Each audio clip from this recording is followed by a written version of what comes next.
stocks like Nvidia and super microcomputers, right? They've had nice runs this year and they've been consolidating in a range for a while. You definitely do not want to buy these stocks after they break out again, okay? Because then it's going to be buying at too high of a price. Right now, believe it or not, even those both these companies have had stellar runs in 2023. There is more room in the tank long term, okay? And they're getting closer to breaking out, okay? It's been consolidating in a tighter and tighter range here. Nvidia will not be under 500 for much longer, in my opinion. So this is the time to buy versus later while it's still in the 400s. Okay, it's under 500. It's at about 480 something right now.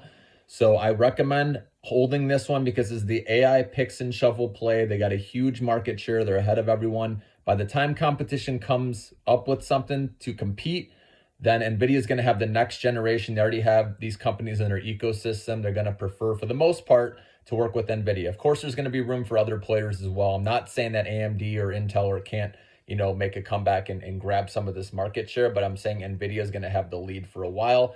And with CapEx spending expected to grow in 2024 and 2025, this is still a good hold, as well as Microsoft, guys. Those are the two big dogs leading the AI charge, okay? Both of those I see in the 600s. And then you got Google, who's even cheaper than those stocks, okay, at 20 times forward earnings, whereas Microsoft is at 30, for example, and Apple's at 30. And Apple, for example, the reason I don't recommend this one is because they only have 5% growth expected, whereas Google is looking at much higher growth than that, and they're at a cheaper valuation. So you cannot sleep on Google either. This is a great buy and hold still. I believe eventually this company will have a valuation closer where those guys are at 30, okay? So Google is a great buy right now, still undervalued. And I also like Microsoft as well as Nvidia. You've heard me recommend super microcomputers as well. I do like that, okay?